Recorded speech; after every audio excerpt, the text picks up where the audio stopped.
Good morning. It's Wednesday, October the 12th. Time flies, huh? Let me try and be a little more civilized. I don't know. I just got up, so I'm still kind of looking like bed. Sorry. So welcome to today's installment of Just What Is Her Hair Doing Anyway? Anyway, let's focus. So, yeah, today is Wednesday, October the 12th. We're midway through October, and that just blows my mind, which means that we're really, really far into fall. And if you want something that's going to really scare you, we're approximately 10 weeks from Christmas. 10 weeks. For those of us who own retail businesses, that's like, that's like saying company is coming in 15 minutes and you have yet to clean your house. So yeah, it's a little nerve-wracking. The other side to that is that means there's snow. I'm not okay with snow. I'm not okay with that at all. So yeah, we've been trying to enjoy October as much as possible. Dan and I went out to an orchard and a vineyard a couple weeks ago. Excuse me, sorry. We've made it to 2 haunted houses already. I went out yesterday with a friend and her 2 little boys. We went to a corn maze.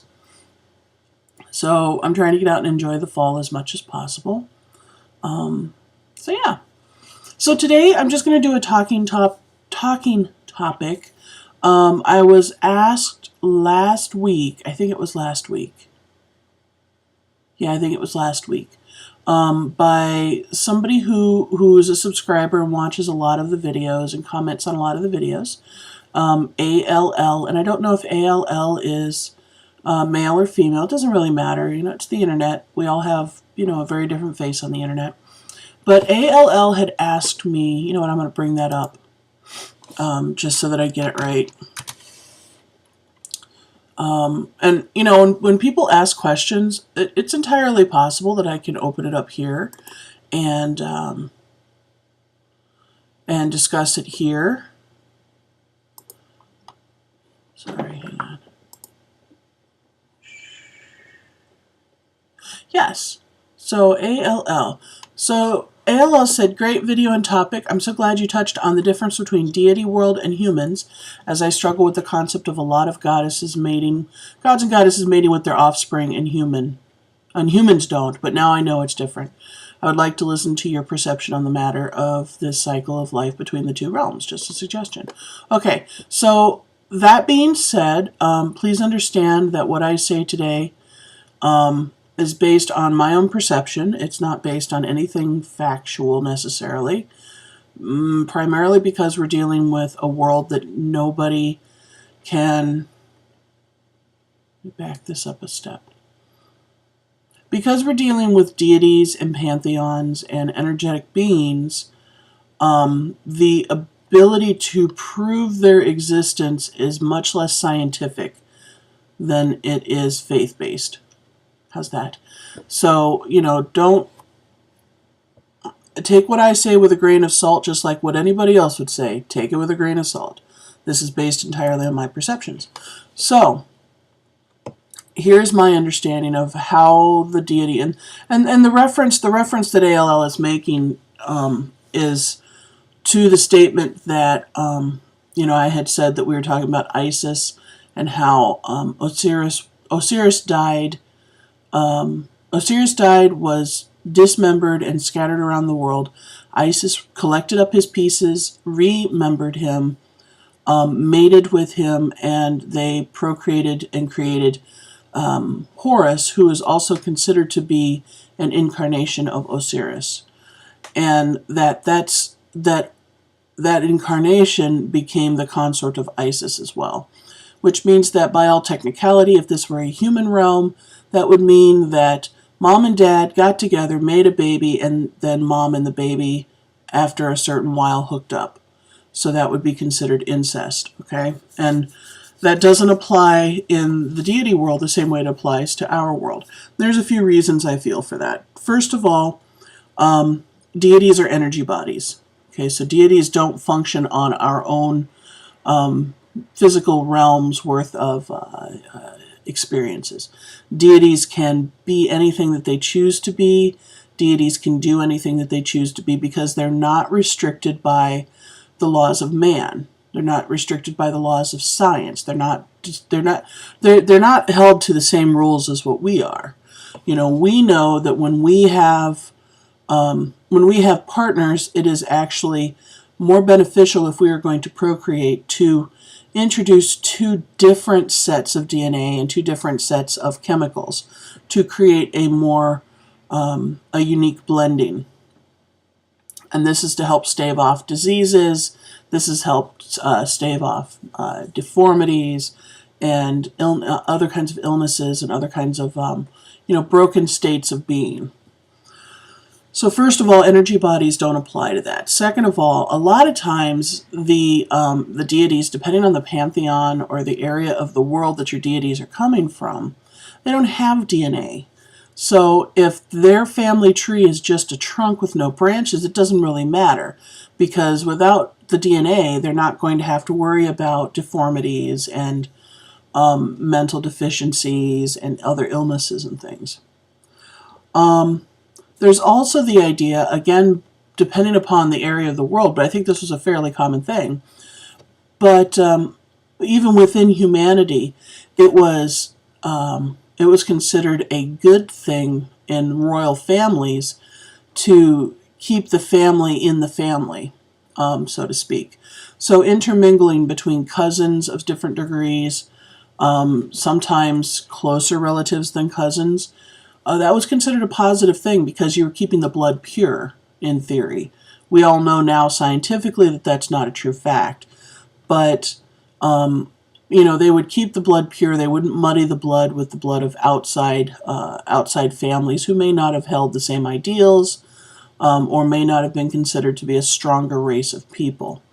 So you have to remember that with deities, we can't know exactly what the face of any one god actually looks like. We can't, because again, deities can change face as they choose.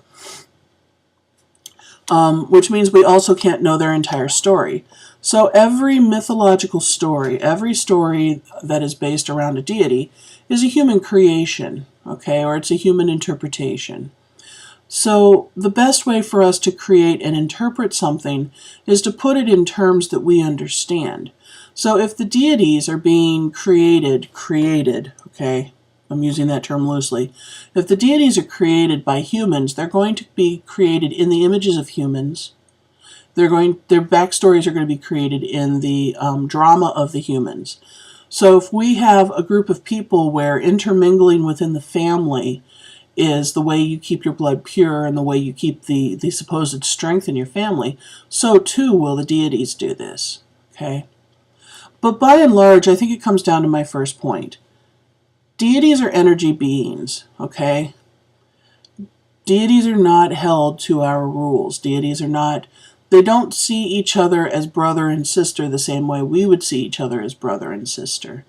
And it's just the way energy beings work. It's the same thing with nature. Nature doesn't necessarily see brother or sister either. And if you look in nature, you'll see that when you do deal with incestuous relationships or incestuous mating, eventually down the line you're going to have some flaws. And even in most of the major pantheons, the deities have flaws too. You know, they may have a weak spot, or they may have an emotional detachment, or so. This is really kind of a rambling video. I hope this video helps out a little bit. Yeah, you're dealing with energy beings. You're dealing with a lack of DNA that isn't going to make intermarrying a big issue, and you're dealing with not following the same laws as humanity. I hope that helps. I didn't think this was going to be quite so rambling. I thought it would be a little more put together. Sorry. Good morning. Okay, so we're going to move past that. Let's do my update. So, let's see, I had 154 hours last week, right? Yeah, 154 last week. I'm up to 156 this week. This week's charity, it's October, so I know everybody's wearing pink, and they have the pink out and everything for breast cancer awareness. So I thought perhaps today, since it's kind of middle of the month, I'd pull up nationalbreastcancer.org. This is not the American Cancer Society. This is a completely different organization. This organization came together in 1991 and was created by a breast cancer survivor who didn't feel she had very many options at that time. She had breast cancer in 1980 at 34. So the National Breast Cancer Foundation, its mission comes down to 4 points. They have the National Mammography Program, which is providing free mammograms in affiliated hospitals for women all across the 50 United States. They have the section called Beyond the Shock, which is like a forum. It looks like it's a forum type area where women who are about to deal with, or anybody, because men have breast cancer too, where people can ask questions about their treatments, they can discuss their fears, they can discuss their concerns, but they can do all of this within a context of having fellow survivors and fellow journeyers in the breast cancer issue. They have the early detection plan, which is helping people to find the problem before it becomes deadly. And then they have the breast health awareness program, where they teach people how to be more proactive about their own personal breast health. So it has a 4-point program. It looks like they're pretty sound, but again, like I said, with every other charity I ever put on here, please do your research before you do any money. This particular organization has a whole financial area that goes back to 2013 that includes, let me pull this up. Where did it go? They have financial reports that include their annual report, their audited financials, their 990 tax returns, and yeah, that's it. So, these guys have kind of put that out there clear back to 2008, actually. I was wrong. So, that's, what is that, 6, 7, 8 years. Do your research on them anyway. Don't just take my word for it because I said. I try to say that every time. Okay. Yeah, check them out. You'll find them at nationalbreastcancer.org, and I'll put that link down below. So, okay, I hope you guys have a really good week. I hope you're getting out and enjoying some fall colors. We have, right outside of this window here at my house, we have, I think it's a silver maple is what it's called, and it is just gorgeous red. It isn't in full turn yet. I thought it would be. I just looked at it last night. But when that thing goes in full turn, this whole room actually changes color because the tree is so vibrant. I love the colors in fall. They're really amazing. So I hope you guys are having a great fall as well, and I will see you next week. It's my birthday on Monday. Sorry. I have a birthday that's exactly 2 weeks before Halloween, and I love that. I wish it were on Halloween, but you get what you get.